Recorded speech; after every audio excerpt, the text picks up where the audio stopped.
I'll now turn to introducing the Voltaire Human Rights Award. This is an award that honours a person or a group of people who've made an outstanding contribution to human rights, free speech or civil liberties, with a particular emphasis on progressing freedom, respect, equality, dignity and action. This year, the 2021 Voltaire Human Rights Award is being awarded to the children of Tanya Day, Belinda Day, Warren Day, Apryl Day and Kimberly Watson. Tanya Day was a proud Yorta Yorta woman who tragically died in custody after being arrested for public drunkenness. This year marks 40 years since the Royal Commission into Aboriginal Deaths in Custody. The Royal Commission made a number of recommendations to address deaths in custody, including abolishing public drunkenness laws around Australia. The children of Tanya Day, Belinda, Warren, Apryl and Kimberly have undertaken a sustained effort over a number of years to fight the injustice that their mother experienced, to highlight the inappropriateness of public drunkenness laws and to advocate for justice for First Nations people, especially those in custody. The advocacy work of the children of Tanya Day is an example of an extraordinary commitment to human rights. The family's sacrifice and effort at a time of great personal grief and their ongoing public advocacy to seek justice in relation to their mother's death has resulted in a community-wide benefit. Tanya Day's children have been instrumental in the abolishment of public drunkenness laws in Victoria. They, through their advocacy, have highlighted how inappropriate those laws were and how they disproportionately affected First Nations people.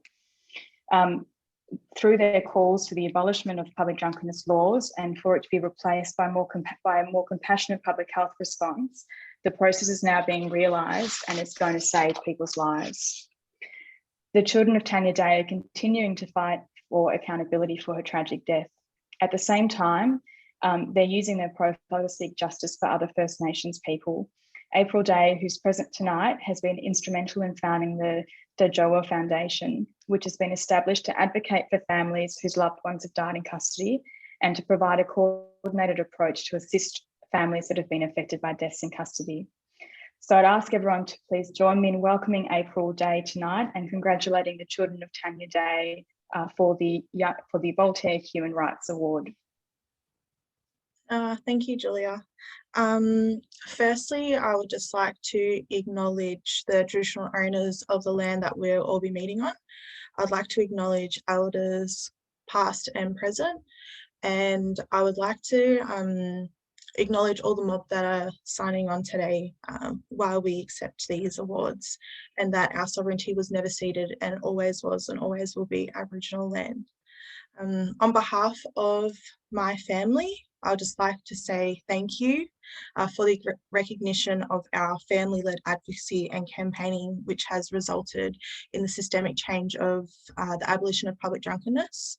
We feel very humbled to be presented with the Voltaire Human Rights Award and know that our mum would be extremely proud of the things that we've been able to achieve in her name. As we've said before, we're only here because of tragic circumstances, and that no one should have to experience what our family has or what other, close to 500 Aboriginal families have experienced since the Royal Commission. Our mother should still be here with us today, and we should have never actually had to be recognised for such an award.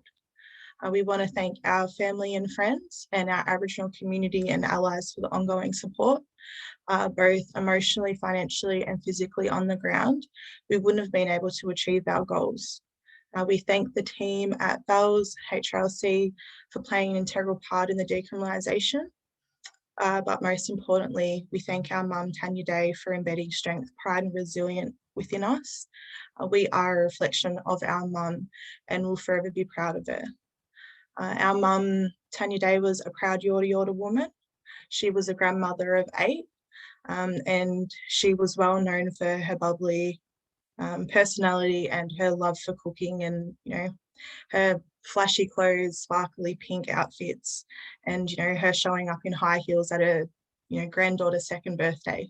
So mum was well known within community for her love for her family and for her outspoken ways. She too would advocate for Aboriginal people that had died in custody. The circumstances around her death in 2017 is obviously extremely traumatic for us as a family, but as a whole of a nation.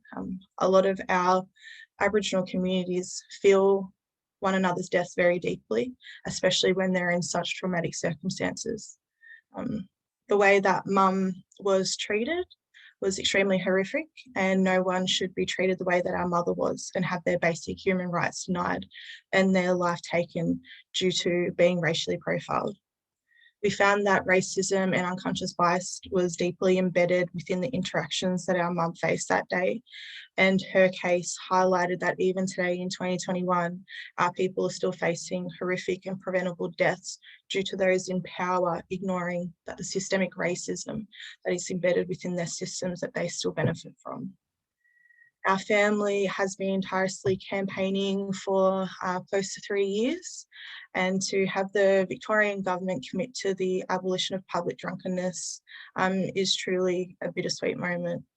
Our hope is that no one else has to endure the pain that we have, and that our people all over the nation are safe from being targeted for this discriminatory law. The Royal Commission into Aboriginal Deaths in Custody reached its 30th year anniversary, and that report reviewed 99 Black deaths in custody and produced 339 recommendations. And little of those have actually been implemented, and the ones that have been are not meaningful, and they have been defunded. Public intoxication was actually one of those recommendations, and our Uncle Harrison Day also died in police custody after being arrested for an unpaid $10 fine for public drunkenness. And we have a look at 30 years on, his niece has suffered the same fate.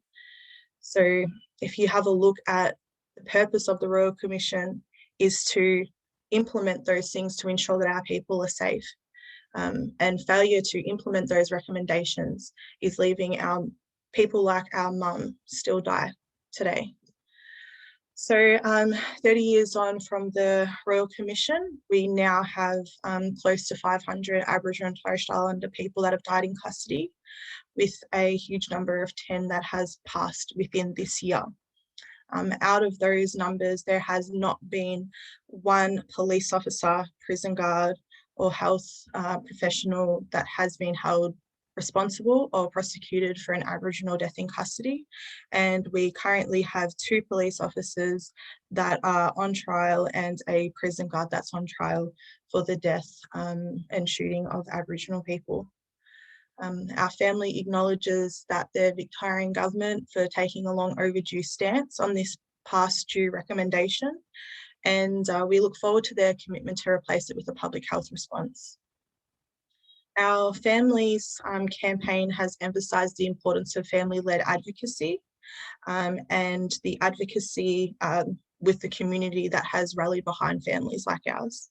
It's powerful and it's imperative that families with the lived experience at the centre of their own calls for justice, because at the end of the day, we do know what we need and what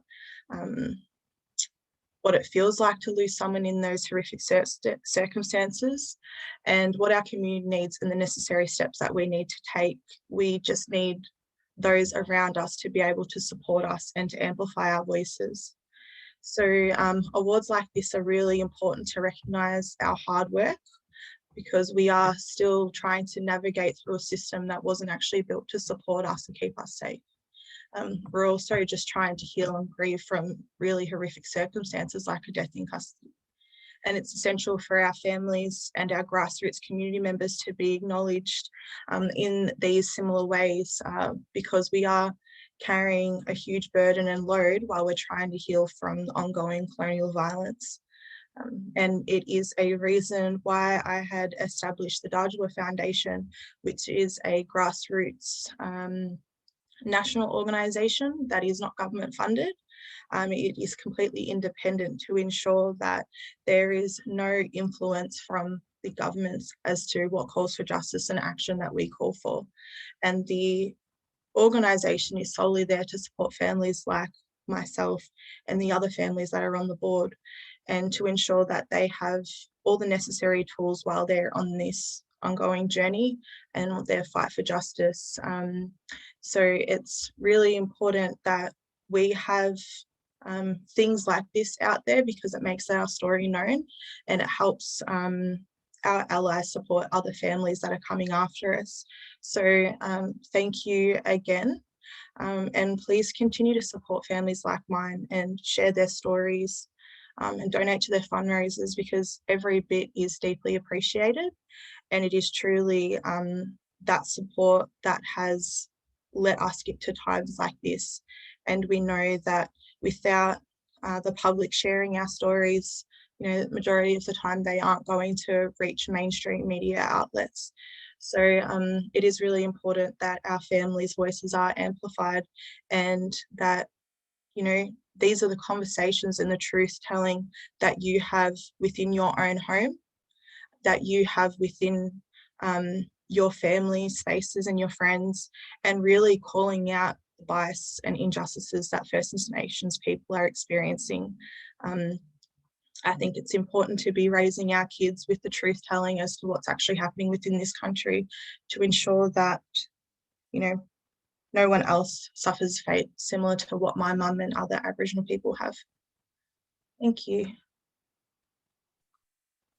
Thanks so much, Apryl, and thanks very much for being here and accepting the award on behalf of your siblings. The work that you have done and that your family's done, and other families who've been affected by deaths in custody, has been enormous in very difficult circumstances, and we acknowledge how incredible that work has been, and that work is going to change and save people's lives. So thank you so much for being here. And I encourage everyone as well to have a look at the website of the Dhadjowa Foundation and donate if they can, to help support the amazing work that Apryl and other families are doing. Thanks very much, Apryl.